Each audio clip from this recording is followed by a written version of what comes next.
సిద్ధమవుతుండటంతో గ్రామీణ ప్రాంతాల్లో రాజకీయాలు వేడెక్కాయి. కాంగ్రెస్ ప్రభుత్వం అధికారంలోకి వచ్చి 18 నెలలు కంప్లీట్ అవుతున్నా స్థానిక ఎన్నికలపై ఇప్పటివరకు దృష్టి సారించలేదు. గ్రామ పంచాయతీలతో పాటు ఎంపీటీసీ, జడ్పీటీసీ ఎన్నికల నిర్వహణ కోసం సిద్ధమవుతున్న నేపథ్యంలో అన్ని పార్టీలు ఎన్నికలకు సై అంటున్నాయి. క్షేత్రస్థాయిలో నెలకొన్న పరిస్థితులపై మా సీనియర్ కరెస్పాండెంట్ రామకృష్ణ నల్గొండ నుండి మరింత సమాచారం అందిస్తారు. సంస్థల సందడి మాత్రం పూర్తి స్థాయిలో మొదలైందని చెప్పొచ్చు. ఒక పక్కన రాష్ట్ర ప్రభుత్వం స్థానిక సంస్థల ఎన్నికల నిర్వహణ కోసం అవసరమైన చర్యలు తీసుకునే దిశగా మంత్రి పొంగులేటి శ్రీనివాసరెడ్డి ఇప్పటికీ అధికారికంగా కూడా ప్రకటించిన పరిస్థితి. ఈ నేపథ్యంలో జూన్ నెల చివరి వారంలో లేదా జూలై నెల మొదటి వారంలో ఎన్నికల నోటిఫికేషన్ విడుదల చేసిన తర్వాత ఎన్నికలకు వెళ్ళాలని కూడా నిర్ణయించుకున్న పరిస్థితి. ప్రధానంగా మనం చూసుకున్నట్లయితే స్థానిక సంస్థల ఎన్నికల నిర్వహణ దాదాపుగా సంవత్సరంన్నర పూర్తి కాకపోవడంతో కేంద్ర ప్రభుత్వం నుంచి వచ్చేటువంటి నిధులు కూడా రాకపోవడం వల్ల గ్రామీణ ప్రాంతాలు మొత్తం కూడా అభివృద్ధిలో కుంటుపడాయని చెప్పవచ్చు. దీనికి సంబంధించి గ్రామీణ ప్రాంతాల్లో ఏ రకంగా ఎన్నికలు నిర్వహించిన ఎన్నికలకు సంబంధించి ఎలా ముందుకు సాగాలనే అంశంపై జిల్లా కలెక్టర్లు అయితే ఇప్పటికే పూర్తి స్థాయిలో వారి యొక్క అధికారాలను వినియోగిస్తూ మరొక పక్కన ఎన్నికల ఏర్పాట్లకు సంబంధించి కూడా ఏర్పాట్లు అయితే ఏ రకంగా చేయాలని మాత్రం రివ్యూ మీటింగ్స్ కూడా నిర్వహిస్తున్న పరిస్థితి. దీనికి సంబంధించి బ్యాలెట్ పేపర్ల ద్వారా ఎన్నికల నిర్వహణ కోసం ఇప్పటికే బ్యాలెట్ బాక్సులను కూడా తెప్పించి సంబంధిత జిల్లా కలెక్టర్ల పర్యవేక్షణలో జిల్లా ఎస్పీ కార్యాలయంలో వీటిని భద్రపరచాలని చెప్పవచ్చు. ఇక అదేవిధంగా గ్రామీణ ప్రాంతాలకు సంబంధించి కావచ్చు, జడ్పీటీసీ, ఎంపీటీసీ ఎన్నికలకు సంబంధించి కూడా బ్యాలెట్ పేపర్ల ముద్రణ అనేది కూడా చేయాల్సిన అవసరం. దీనికి సంబంధించి బ్యాలెట్ పేపర్ల ముద్రణ కూడా పూర్తి చేసిన తర్వాత నామినేషన్ల స్వీకరణ, నామినేషన్ల పరిశీలన, తర్వాత స్క్రూటినీ ఏదైతే ఉందో ఈ స్క్రూటినీని పూర్తి చేసిన తర్వాత మిగిలిన అభ్యర్థులు ఎవరైతే మిగులుతారో వారందరినీ తుది జాబితా సిద్ధం చేసి దానికి అనుగుణంగా బ్యాలెట్ బాక్సులకు, బ్యాలెట్ పేపర్లకు కూడా శ్రీకారం చుట్టే పరిస్థితి ఉంది. ముఖ్యంగా ఉమ్మడి నల్గొండ జిల్లాలో సూర్యాపేట, నల్గొండ, యాదాద్రి, భువనగిరి జిల్లాలకు సంబంధించి ఏ జిల్లాలో ఎంతమంది ఓటర్లు ఉన్నారు, ఏ జిల్లాలో ఎన్ని జడ్పీటీసీ స్థానాలు ఉన్నాయి, ఎన్ని ఎంపీటీసీ స్థానాలు ఉన్నాయి, ఎన్ని సర్పంచ్ స్థానాలు ఉన్నాయనే విషయంలో కూడా పూర్తి స్థాయిలో అధికారులు అయితే దీనికి సంబంధించినటువంటి డేటాను కూడా తయారు చేస్తున్న పరిస్థితి ఉంది. ముఖ్యంగా గ్రామీణ ప్రాంతాల్లో ఉన్నటువంటి రాజకీయాలు మరింత వేడెక్కే దిశగా ప్రభుత్వం చేసినటువంటి ప్రకటన అవుతుంది. ప్రకటన నేపథ్యంలో గ్రామీణ ప్రాంతాల్లో మాత్రం ప్రస్తుతం రాజకీయ వాతావరణం పూర్తి స్థాయిలో వేడెక్కిందని చెప్పవచ్చు. ప్రధానంగా సర్పంచ్ స్థానాలు, వార్డు మెంబర్లు, మున్సిపాలిటీలు, అదేవిధంగా జడ్పీటీసీ, ఎంపీటీసీల ఎన్నికల కోసం ప్రభుత్వం సిద్ధమైన నేపథ్యంలో దానికి అనుగుణంగా ఏ రకంగా ముందుకు సాగాలో ఒక పక్క ప్రయత్నం చేస్తున్నా, మరొక పక్కన అధికార కాంగ్రెస్ పార్టీ అధికారంలోకి వచ్చిన తర్వాత ఏ రకమైనటువంటి అభివృద్ధి పనులు, అభివృద్ధి పథకాలు ప్రారంభించి అమలు చేస్తుందో వాటిని చెప్పే ప్రయత్నం చేస్తున్నారు. దాంట్లో భాగంగా ప్రధానంగా 6 గ్యారంటీ స్కీమ్లు అవుతున్నాయి. ఈ 6 గ్యారంటీ స్కీమ్ల మీద ప్రధానమైనటువంటి ఫోకస్ పెట్టిందని చెప్పవచ్చు. ఉచిత బస్సు ప్రయాణం, అదేవిధంగా 200 యూనిట్లకు సంబంధించినటువంటి కరెంటు, గ్యాస్ కనెక్షన్, అట్లాగే మిగిలిన పథకాలకు సంబంధించిన పూర్తి స్థాయిలో ఏర్పాట్లు చేస్తూ తాము చేపట్టిన అభివృద్ధి సంక్షేమ పథకాల ఫలాలు ఏ రకంగా ప్రజలకు అందుతున్నాయని అతను చెప్పే ప్రయత్నం చేస్తున్నారు. ఇక బీఆర్ఎస్ పార్టీ కూడా ప్రధానంగా మాజీ ముఖ్యమంత్రి, బీఆర్ఎస్ అధినేత కేసీఆర్ నేతృత్వంలో ఏ రకమైనటువంటి అభివృద్ధి పనులు చేశారు, గత 10 సంవత్సరాల కాలంలో తెలంగాణ రాష్ట్రాన్ని అన్ని రంగాల్లో ముందుకు తీసుకెళ్లడం కోసం ఏ రకంగా ముందుకు సాగిన విషయాన్ని కూడా చెప్పే ప్రయత్నం అయితే చేస్తున్నారు. ఇక భారతీయ జనతా పార్టీకి సంబంధించి కూడా కేంద్రంలో నరేంద్ర మోడీ అధికారం చేపట్టిన తర్వాత భారతదేశం ఏ రకంగా ముందుకు సాగుతుంది, పహల్గాం దాడి తర్వాత ఉగ్రదాడిని తిప్పికొట్టే విధంగా భారత సైనిక చర్య ఏ రకంగా ఉంది, ఒక పటిష్టమైనటువంటి ప్రణాళిక, అదేవిధంగా పటిష్టమైనటువంటి పరిపాలన అందించడం బీజేపీ ద్వారా మాత్రమే సాధ్యమనే విషయాన్ని ప్రజలకు వివరించే ప్రయత్నం అయితే ఆ పార్టీ నేతలు చేస్తున్నారు. ఇక ముఖ్యంగా తెలుగుదేశం పార్టీ కూడా ఈసారి ఎన్నికల్లో ఖచ్చితంగా నిలబడి తమ సత్తాను నిర్మించుకోవాలని ప్రయత్నం అయితే చేస్తుంది. దీనికి సంబంధించి గ్రామీణ ప్రాంతాలు కావచ్చు, పట్టణ ప్రాంతాలు కావచ్చు, తెలుగుదేశం పార్టీలో నేతలు మాత్రమే పార్టీ వీడి వెళ్ళిపోయారు తప్ప క్యాడర్ అలాగే ఉంది. అందువల్ల తెలుగుదేశం పార్టీ ఈ రాష్ట్రంలో బలంగా ఉందని చెప్పే ప్రయత్నం మీద గట్టిగా చెప్పే ప్రయత్నం అయితే చేస్తున్నారు. ఇక వీటితో పాటుగా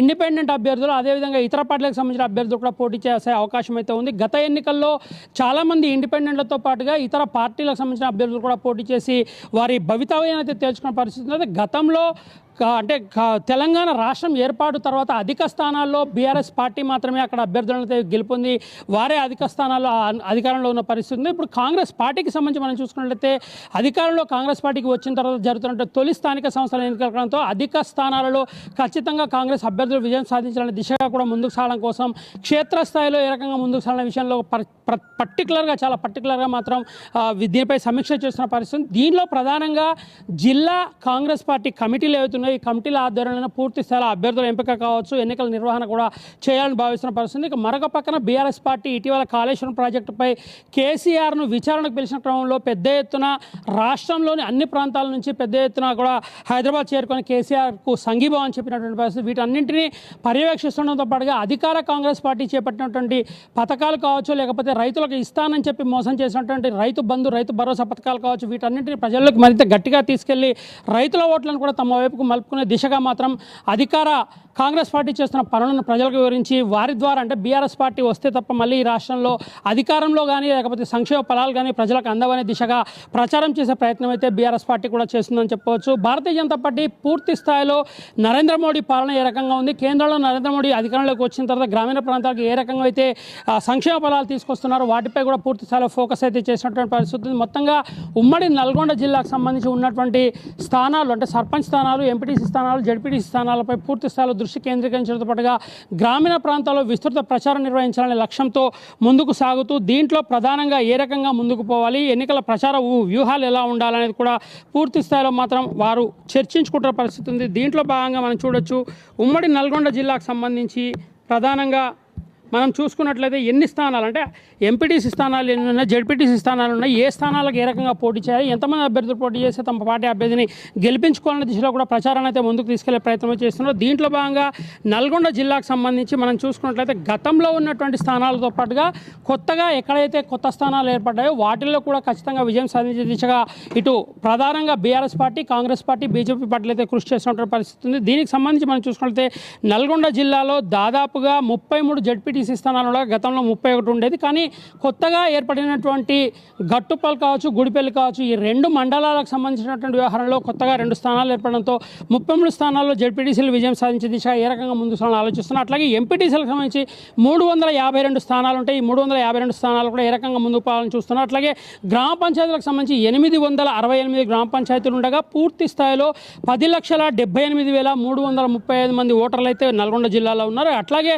సూర్యాపేట జిల్లాకు సంబంధించి మనం చూసుకున్నట్లయితే 23 జడ్పీటీసీ స్థానాలు, 213 ఎంపీటీసీ స్థానాలు, 475 సర్పంచ్ స్థానాలు ఉన్నాయి. వీటిలో దాదాపుగా 6,82,862 మంది ఓటర్లు అయితే ఉన్నారు. అట్లాగే యాదాద్రి భువనగిరి జిల్లాలో 17 జడ్పీటీసీ స్థానాలు, 178 ఎంపీటీసీ స్థానాలు, 428 సర్పంచ్ స్థానాలు అయితే ఉన్నాయి. వీటికి సంబంధించి 5,32,876 మంది ఓటర్లు కూడా ఉన్నారు. వీటిని అంటే ఈ డేటా ప్రకారంగా ఏ గ్రామంలో ఎంత జనాభా ఉంది, పురుషుల ఓట్లు ఉన్నాయి, మహిళల ఓట్లు ఉన్నాయి, ఇతరుల ఓట్లు ఉన్నాయి, పూర్తి స్థాయిలో సమీక్షించిన తర్వాత బ్యాలెట్ పేపర్ను తయారు చేయడం, బ్యాలెట్ పేపర్ తయారు చేసిన తర్వాత ఎన్నికల పటిష్ట నిర్వహణ, ఎన్నికల పటిష్ట నిర్వహణకు అవసరమైనటువంటి బందోబస్తును కూడా పూర్తి స్థాయిలో ఏర్పాటు చేసేందుకు సంబంధిత జిల్లా కలెక్టర్లతో పాటుగా జిల్లా పోలీసు బాసులతో కూడా ప్రత్యేకంగా సమావేశం నిర్వహించిన తర్వాత వీటన్నింటిపై ముందుకు అడుగు వేసే ప్రయత్నం చేస్తున్నారని చెప్పొచ్చు. గ్రామీణ ప్రాంతాల్లో ప్రధానంగా జడ్పీటీసీ, ఎంపీటీసీ అదేవిధంగా సర్పంచ్ స్థానాలకు సంబంధించి పూర్తి స్థాయిలో ఎన్నికల నిర్వహణ పూర్తి చేసిన తర్వాత వీటన్నింటిని దృష్టిలో పెట్టుకొని గ్రామ పంచాయతీలు, జడ్పీటీసీలు, ఎంపీటీసీలు పూర్తయిన తర్వాత అధికారికంగా అంటే పార్టీ సింబల్ ద్వారా పోటీ చేసేటటువంటి మున్సిపల్ ఎన్నికలు వీటన్నింటినీ సజావుగా పూర్తి చేసి మున్సిపాలిటీ ఎన్నికలకు వెళ్లాలని కూడా ప్రభుత్వం అయితే భావిస్తున్న పరిస్థితి. దీనికి సంబంధించి అన్ని రాజకీయ పార్టీలు గ్రామీణ ప్రాంతాల్లో ప్రజల చేరువకు వెళ్ళడం, ప్రజల్లో తమ పార్టీ ఏ రకమైనటువంటి పథకాలు అమలు చేస్తుంది, ఏ రకంగా అధికారంలోకి ముందుకు పోతుంది, అధికారంలోకి వస్తే తాము ఏ రకమైన సంక్షేమ ఫలాలు ప్రజలకు అందిస్తామని చెప్పే ప్రయత్నం కూడా చేయబోతున్నారు. దీనివల్ల మొత్తంగా ఉమ్మడి నల్గొండ జిల్లాతో పాటుగా తెలంగాణ రాష్ట్రంలో అన్ని గ్రామాల్లో, అన్ని గ్రామీణ ప్రాంతాల్లో రాజకీయ వాతావరణం రోజు రోజుకు వేడెక్కుతున్న పరిస్థితి చాలా స్పష్టంగా కనిపిస్తుంది. గ్రామీణ ప్రాంతాల్లో ప్రధానంగా ఎంపీటీసీ, జడ్పీటీసీ అదేవిధంగా గ్రామ పంచాయతీ ఎన్నికలకు సంబంధించి ప్రస్తుతం నెలకొన్నటువంటి తాజా రాజకీయ పరిస్థితి ఇది. వీడియో జర్నలిస్ట్ మధుతో రామకృష్ణ.